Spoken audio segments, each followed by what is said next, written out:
Well, hello everybody, and welcome back to G Bear's Off-Grid Ways, a homestead in the desert.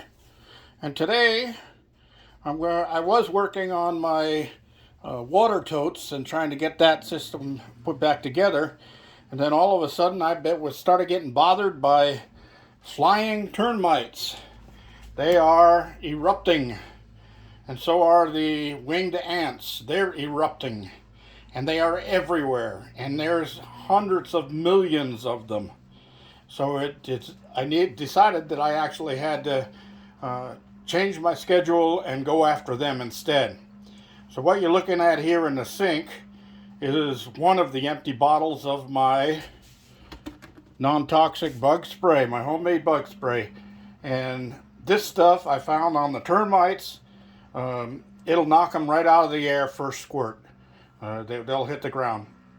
And if you spray them all with just one good coating and just walk away, you come back, you'll find them dead all over the place.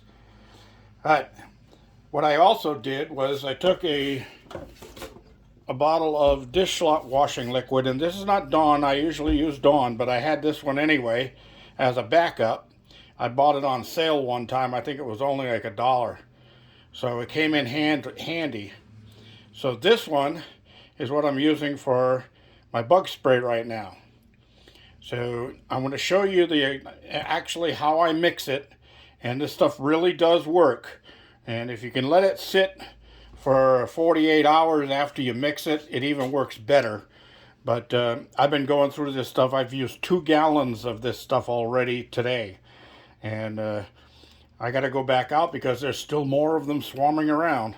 And they're heading for the cabin, heading for the chicken coop, heading for the motorhome, heading for the garage, every place. Wherever there's wood, they're headed that way. So let's get along with this. First thing is, when you see the eruption where they're coming up out of the ground, take this out straight, just like it is. Pop the cover on it and squirt it right into the hole. Put about a good shot glass full of it right down inside the hole. That'll stop them from erupting. That stops the eruption immediately. They can't come up. So it's going to take them a little while and they'll start coming up again, but that'll stop it so you don't let a bunch of them out into the air flying along and getting ready to establish new colonies. So remember that. You want to do that first. Okay, now when you go back out to do some spraying, bring the bottle with you again and give it another squirt if it needs it, right into the hole in the ground where they're coming up out of. And that'll hold them back for quite a while.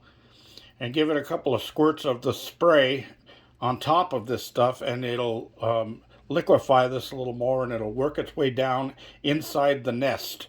And that helps take care of a lot of that stuff. All right, so how do we make my bug spray? This stuff I've been using this now for quite a few months, and I love it. I just used some empty milk cartons here. You can do this any way you want, and I'm going to give you the recipe that I use for a ½ gallon. You might want to multiply that if you're going to do a gallon jug. You can if you got a gallon jug laying around, or do a couple of gallon jugs. But the recipe is just either multiply it, double it for a gallon, or half it if you're going to only do a 1 quart. All right, so here we go. So I'm not going to actually take a measuring spoon because I've done this so many times. I know exactly how much I need.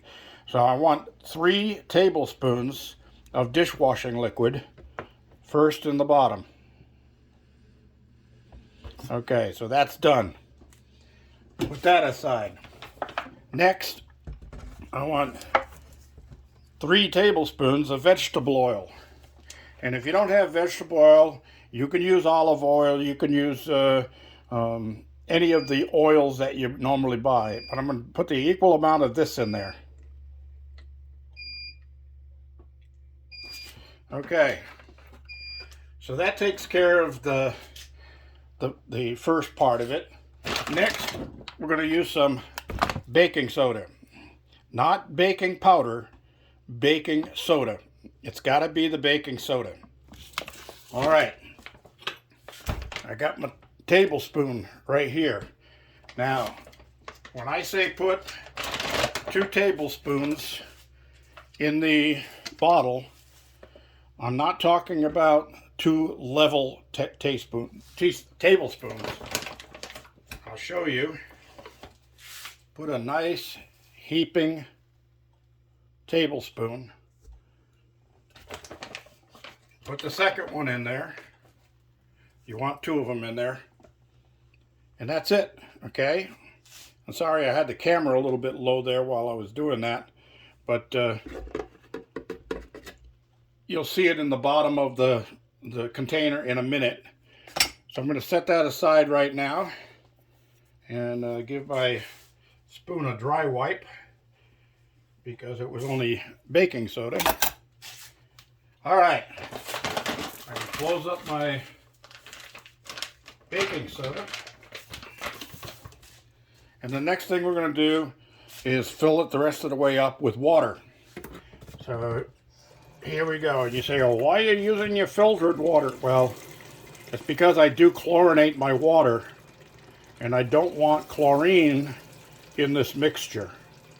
So what I'm doing is I'm using the filtered water that takes the chlorine out. And a little trick, I'm shooting it into the handle, and it keeps it from foaming up too badly. All right, so that's that. Put the cap on. Now, when you turn it over, you're going to see all of that powder in the bottom. See it? So you want to shake that around and mix it up.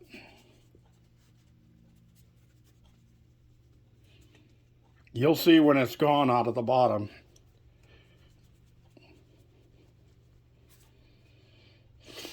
Okay.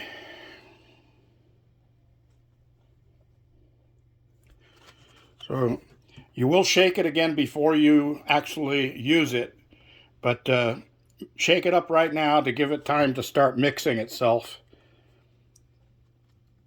And then set it aside. Now I do 2 of these at a time, but I'm only going to do this one right now because there's still a little left in the other one. And I've already filled my sprayer. You want to use one of these good professional sprayers, okay? This is the one to use for this job. First of all, you got an adjustment on the nozzle. If you turn it to the right from where you're standing, right here, if I turn it to the right, it goes into a steady stream, a squirt.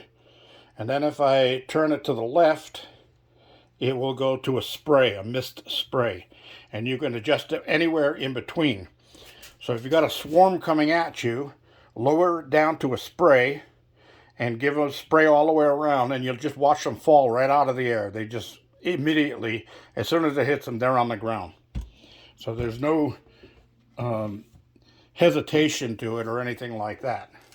Now the winged ants, on the other hand, they're a little tougher. You got to give them a few good squirts before they hit the ground. So I'll finish cleaning the sink up when I come back. I just took this out of the tripod, and we're going to head outside, and I'm going to show you what's going on out here. Now, this may be scary to some people. It might be gross to other people. That this works on flies too.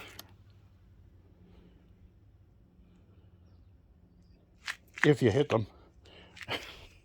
Anyway, as I'm heading out, there's a termite right there. Got him. He's done. Here's one I've already gotten. You see him wiggling down there. Give him another spray and he's done. But they're heading towards my cabin here. Now this is the hole where they were erupting from. And I told you I did the treatments on this a couple of times already. And there's not many left. So some of these are ants right now.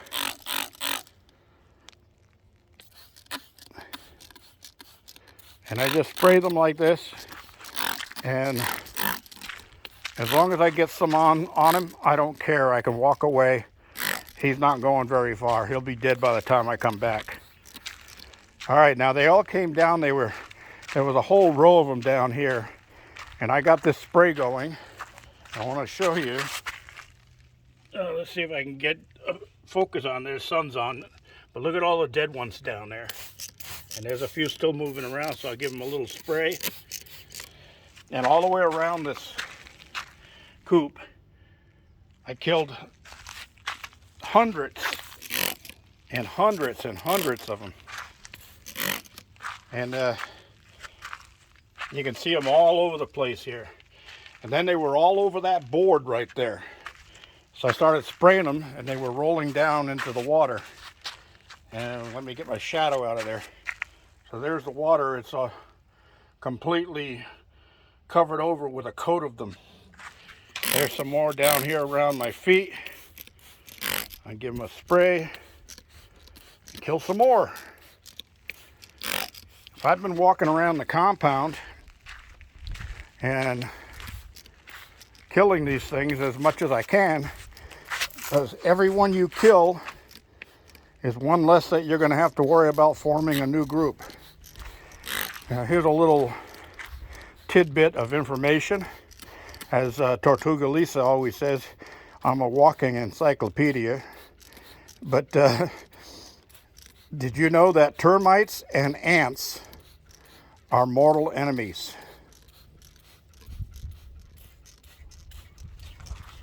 And I'm shooting them all off of the side of the coop here. Yes, termites and ants are mortal enemies. So if you live in the city somewhere and you see a line of ants running around your foundation, and guess what? Call the Orkin man, because you got termites. Yeah, I just hit him and he just fell right off the board. Let's see if I can find another one of those so I can show you how that happens. As soon as this hits him, it knocks him down. Let's see, I don't see any up here. Oh, I see some running around over here. Now, I killed a bunch also over by the motorhome. So I came out to give a cookie to the dogs who like to sleep under the motorhome in the shade, and I was getting swarmed right here. Now, here's something you want to know. You see these little mounds of fine dirt like that? That's where the winged ant has landed and burrowed in to start a new colony. So I'm going to come back later with those and hot water and dishwashing liquid, and I'm going to be pouring down each one of those burrows to try to kill whatever's down inside there, because there's a whole bunch of those little burrows showing up all over the place here. Now they have hoarded around this concrete, and that's part of a termites thing. The termites that you'll see in your rafters of your house look like little worms or caterpillars. That's the larvae of these guys. Now, out here in the desert, it's different because there's no place up high for them really. But what happens with these guys is they got one on my leg. I just sprayed him off. What happens with these guys is in a house is when they erupt like this, they get up into the eaves and the rafter tails of your house, and they burrow in on the ends where it's soft.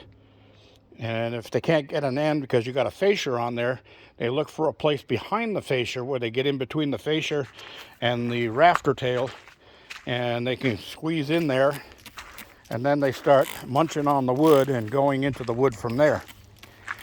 Now they'll spend their life living in that rafter tail or climbing or working their way up, and then they'll end up inside your walls and in your 2x4s and all that stuff, and they tunnel all through it.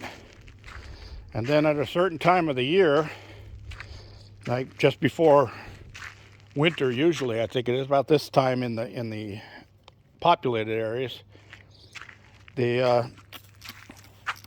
actually drop eggs out of the rafters, and the eggs go down into the soil next to your foundation.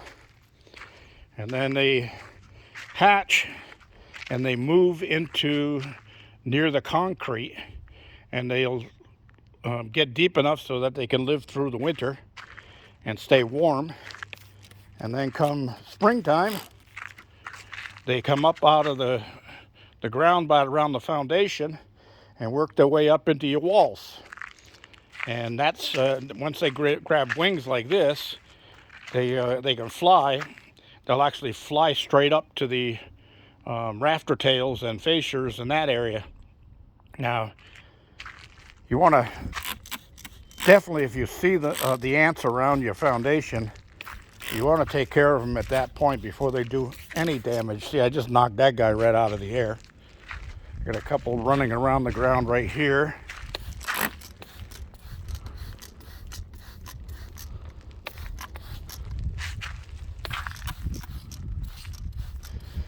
And the ones I kill, if there's any ants around, the ants will come by and grab them and haul their dead bodies back to the ant colony, and they'll feed on those termites. So that's what I've been doing, and that's what I'm going to be doing for the next hour or so. So thanks for joining me, everybody. Don't forget your thumbs ups. Don't forget to share and subscribe. G Bear signing off.